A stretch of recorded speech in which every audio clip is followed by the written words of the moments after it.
we can decide to accept or reject.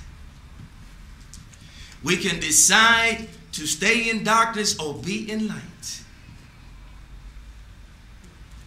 When we continually do things against our soul, and the confusion of our mind tricks us, that Satan plays on. Satan can only approach us when we call on him.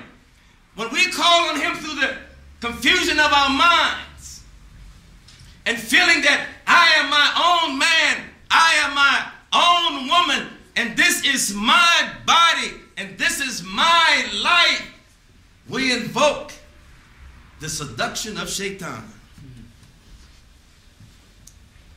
And he makes it appear through our desires. It's going to be all right. Go on and do it. It's going to be all right. Ain't nobody going to know. Yeah, cheat on your wife, cheat on your husband, steal from your boss, lie on someone, steal from someone, kill someone. Just make sure you cover your tracks. Wipe your hands from your, make sure your fingerprints are not on there.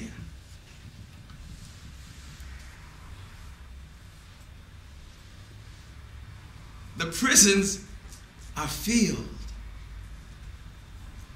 It is an institution and a big business institution in itself. Why?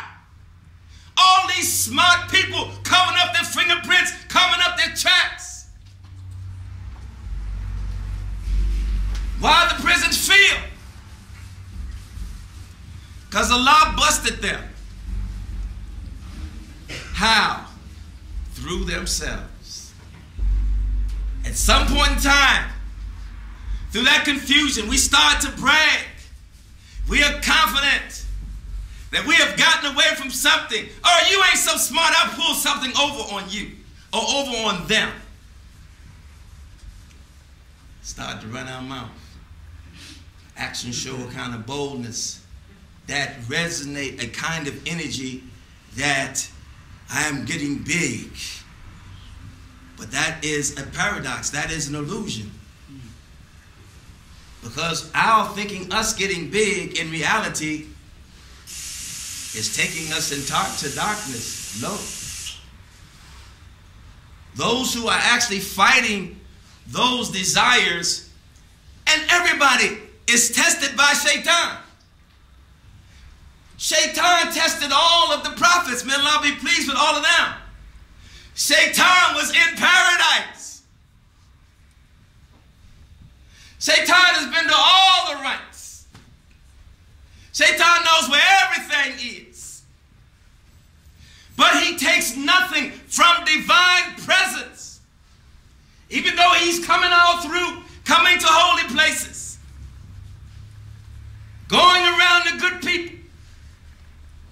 The only thing he can take is what he can cheat us out of, based on the confusion in our mentality of rebelling that Allah Almighty gives us to bring us out of darkness into light. We said, no, I want to stay in darkness. I doubt the light. Allah will never give to us our inheritance if we did doubt our inheritance.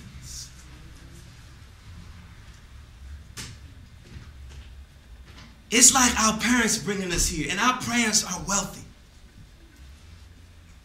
And they say by 21, they say 21 you're supposed to be the age of maturity, start maturing, we're mature enough to receive our inheritance. But that's usually not the case.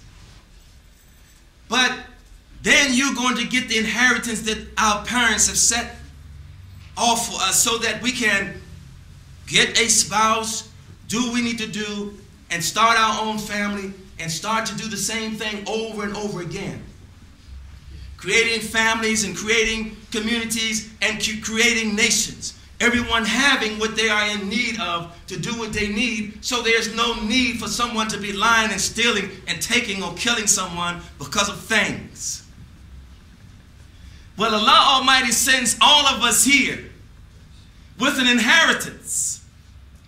that when we are mature enough to take our inheritance, nothing can stop it. Because our inheritance and our programming in every one of our program is potentially with the ability to establish the kingdom of heaven on earth. Every one of us come with that.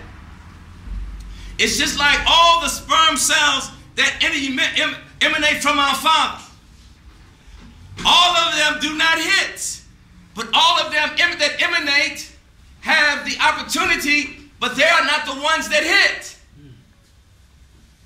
So Allah Almighty leaves our inheritance. When we are ready for our inheritance, we grow right into our inheritance through our maturity, and we're able to take that inheritance, our spiritual inheritance, because Allah Almighty sends all of us here to do it, but only a few actually do it. Only a few have actually done it. And so now there is no more need for no more prophets, because still we have been programmed. And that is the favor. Now all of us have the ability. There are 7 billion people on the planet now coming here with having the ability to establish the kingdom of heaven on earth.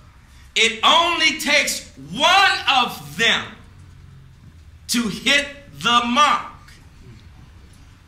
Like those trillions of sperm cells, it only took one of them that hit the mark. And here we are. Allah says, be in the race for all that is good, enjoining what is good and forbidding what is evil. Forbidding what is evil does not mean that we will not be attacked by evil, that we will not be tempted by shaitan through our desires. We all have them. We are all tempted. But we do not have to accept the temptation. It is a choice.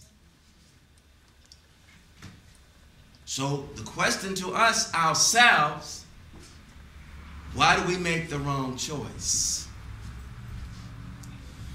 When the choice, when Allah Almighty gives us a choice, it's not a choice from the lack of understanding.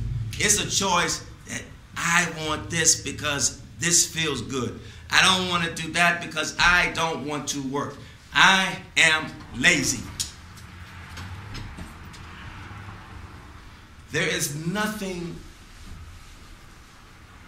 greater than the feeling of striving, patiently persevering, and having a delayed gratification through achieving anything.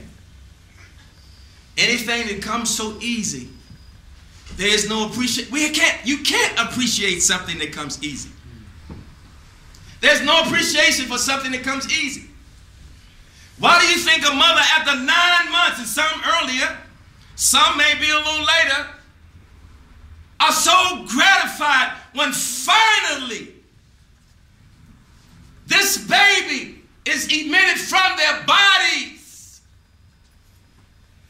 That burden, throwing up, back hurting, headaches, feeling tired, getting bigger than you were, feeling ugly. Finally, that burden is taken from you. What a gratification. The men can't relate to that. So I'm speaking to them. They understand that. So struggle has its mission.